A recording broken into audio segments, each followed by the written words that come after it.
నమస్తే, welcome to YOYO TV. So ప్రస్తుతం మనతో మాట్లాడడానికి Sircilla Congress party incharge KK Mahender Reddy గారు ఉన్నారు. ఒకసారి మాట్లాడదాం. సార్ నమస్తే. సార్ నమస్తే అమ్మా. సార్ ఏదైతే చూసుకుంటే ఎంపీ ఎలక్షన్స్ అయిపోయినాయి. సో ఎట్లా అనిపిస్తుంది, అంటే ఎట్లా ఉంది, సర్వేలు ఏమంటున్నాయి, ఎన్ని పార్టీలు ఎన్ని సీట్లు వచ్చే ఛాన్స్ ఉంది కాంగ్రెస్ పార్టీ? నేను సర్వేల గురించి కానీ ఇంకో దాని గురించి కానీ నేను ఆలోచిస్తలేను. మా ముఖ్యమంత్రి గారు వారికి ఉన్న సమాచారం మేర, ఎందుకంటే మాకంటే ఒక ఎక్కువ సమాచారం వారికి ఉంటుంది, వివిధ సోర్సుల ద్వారా వారికి ఉన్న దాని ద్వారా వారైతే మాకు 9 నుంచి 13 వస్తున్నాయి అంటారు. వ్యక్తిగతంగా నాకున్న స్నేహపూర్వకమైన వాతావరణంలో కానీ వివిధ వ్యక్తులతో నాకున్న సంబంధాల ద్వారా కానీ నేను మాత్రం గట్టిగా నమ్ముతున్నా 10 నుంచి 11 సీట్లు తెలంగాణలో కాంగ్రెస్ పార్టీ ఇలా విజయదుందుభి భోగించబోతుందని చెప్పి నేను గంటాపదంగా నేను చెప్తున్నాను. ఎందుకంటే దానికి కారణం కూడా మా గౌరవ ముఖ్యమంత్రి రేవంత్ రెడ్డి గారు ఏదైతే 6 హామీలు ఇచ్చినారో ఆ 6 హామీలను 100 రోజుల్లోనే ప్రజల వద్దకు తీసుకెళ్ళి వాళ్ళ ముంగిట నిలిపి ఇది ప్రజలకు మేము పాలకులం కాదు, మేము సేవకులం అని చెప్పిన ఘనత గౌరవ ముఖ్యమంత్రి రేవంత్ రెడ్డి గారు జరిగింది. గత ప్రభుత్వం 10 సంవత్సరాల పరిపాలనలో 7 లక్షల కోట్ల రూపాయలు అప్పు చేసినప్పటికి కూడా ఆ అప్పులను అధిగమిస్తూనే ఇవాళ సంక్షేమానికి పెద్దపీట వేస్తూ ఇచ్చిన మాటకు కట్టుబడి మాట తప్పకుండా మడమ తిప్పకుండా ఇవాళ తెలంగాణ ప్రాంతంలోని సబ్బండ వర్ణాలకు వర్గాలకు అందరికి కూడా గుండెల్లో ఇలా నిలిచిపోయిన వ్యక్తి ఎవరయ్యా అంటే మా ముఖ్యమంత్రి రేవంత్ రెడ్డి గారు. కాబట్టి ఆయన మీద ఒక నమ్మకం ఉంది ఇవాళ ప్రజలకు, తెలంగాణ ప్రజలకు ఒక నమ్మకం ఏర్పడ్డది. గత 10 సంవత్సరాలలో బీఆర్ఎస్ పరిపాలనలో ఇచ్చిన హామీలను చూస్తే ఇలా తుబాకి రామన్ హామీలు అవన్నీ కూడా, దళితుని ముఖ్యమంత్రి చేస్తా, దళితునికి 3 ఎకరాల భూమి ఇస్తా, ఇంటికో ఉద్యోగం ఇస్తా, నిరుద్యోగ భృతి ఇస్తా, ఇలా నేను ఫెర్టిలైజర్ అంతా కూడా ఎరువులన్నీ కూడా వ్యవసాయానికి కావాల్సిన ఎరువులన్నీ కూడా ఫ్రీ ఇస్తా, ఇలా లీటర్కు 4 రూపాయలు పెంచి ఇస్తా, ఇవాళ చెప్పుకుంటూ పోతే శాంతాడంత ఉన్నాయి వాళ్ళ ఇవాళ.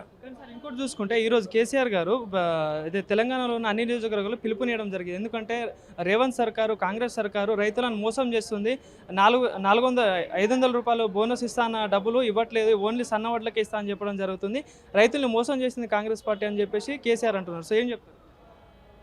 ఇప్పుడు ఏ సందర్భంలో అన్నారో నాకైతే ఇంతవరకు దాని మీద నాకు అవగాహన లేదు, నేను వినలేదు. కాబట్టి నేను చదవలేదు. ఇవాళ పేపర్లు వస్తాయి, ఇవాళ పేపర్లు నేను చదవలే. మరి నేను ప్రెస్ మీట్ కూడా నేను వినలేదు. కేసీఆర్ గారికి చాలా తక్కువ అవగాహన ఉంటుంది వ్యవసాయం గురించి, ఎందుకంటే ఆయనకు ఫామ్ హౌస్ టు ప్రగతి భవన్ తప్ప ఇంకోటి ఉండదు. ఇలా కేటీఆర్కి అయితే ఏం మాట్లాడుతారో ఆయనకే తెలియదు.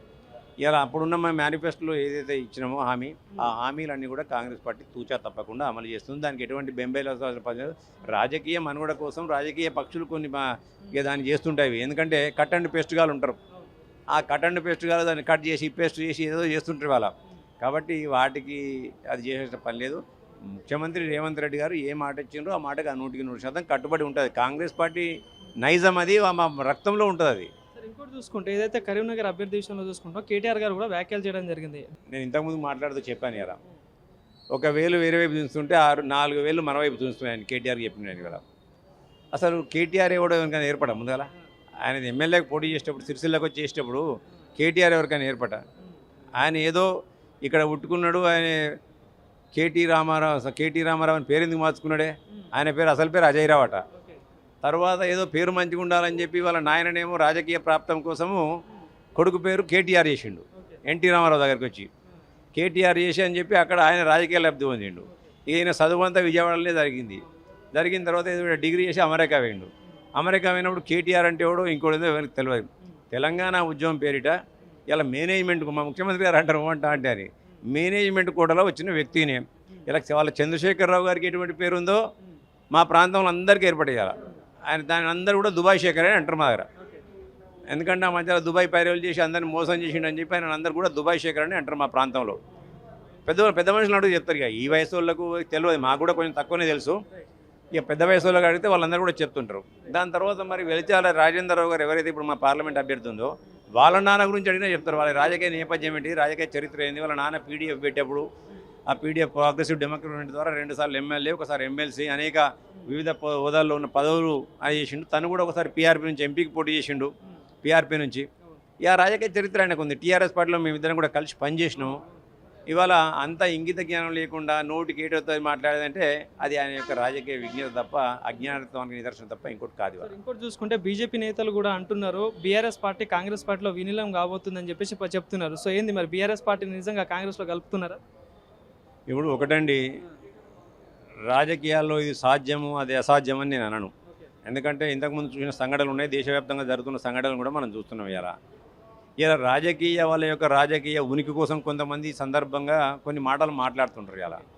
ఇలా అదే మాట మేమంటున్నాం కదా, రేపు పొద్దుగాల హరీష్ రావుని తీసుకుపోయి కలుపుకుంటారని చెప్పి. ఇలా అందులో వాళ్ళు చాలా నిష్ణాతులు. ఎందుకంటే ఈడీలు, సిబిఐలు, ఐటీలు వాళ్ళ దగ్గర ఉన్నాయి. వాళ్ళకి ఎవరి మీద రాజకీయ అవసరాల కొరకు ఎవరి మీద ఏది ఉపయోగించాలో ఎప్పుడు ఏది ఉపయోగించి వాళ్ళందరూ కూడా కలుపుకొని పోతున్న గుణము ఇలా బీజేపీ పార్టీది. ఇలా రాజకీయ అవసరాల గురించి చాలామంది ఇలా పార్టీలు మారుతుంటారు. ఇక్కడనే కాంగ్రెస్ పార్టీని తీసుకుపోయి విలీనం చేసిన, ఎల్పీని తీసుకుపోయి విలీనం చేసుకున్న సంఘటనలు చూసినాం. ఇలా రాజకీయంగా తమ అవసరాల కొరకు పోతారు, రాజకీయంగా కాన్స్టిట్యూన్సీని అభివృద్ధి చెందాలని కొందరు పోతారు. కాబట్టి ఈ మాటలన్నింటి కూడా ఊహాజనితమైన మాటలు ఇవన్నీ. ఇవాళ కేవలం ఆ రోజు మందం పేపర్లో హెడ్లైన్లో ఉండాలని చెప్పి కిషన్ రెడ్డి మాట్లాడిన విని ఆయన మాట్లాడడానికి ఆయన విజ్ఞత కోరు. ఎంపీ లక్ష్మణ్ గారు ఎప్పుడు కూడా వెనక నుంచి వచ్చేట ఆయన మాట్లాడే మాటలకు తల ఉండదు, తోక ఉండదు. ఇలా సరే ఆయన పెద్దలు, వాళ్ళు మా వయసులో కానీ అన్నిలో కానీ పెద్దలు, వాళ్ళకు ఉన్న హోదా కూడా పెద్దది. అటువంటి మాటలు మాట్లాడుతుంటే ప్రజలు మమ్మల్ని అసహించుకుంటారు, మమ్మల్ని చూసి నవ్వుతారన్న ఇంగిత జ్ఞానం వారికి ఉండాలని చెప్పి నేను భావిస్తున్నాను. మరి ఇప్పుడు ఎన్ని అంటే కరీంనగర్ సీట్ గెలవబోతున్నారా మరి ఈసారి? ఒకటి మాత్రం వాస్తవం అండి, కరీంనగర్ సీట్లో నువ్వా నేనా అని పోటీ ఉంటుంది. అందులో మేమే బయటపడతామనే నమ్మకం ఉంది మాకు. Thank you sir.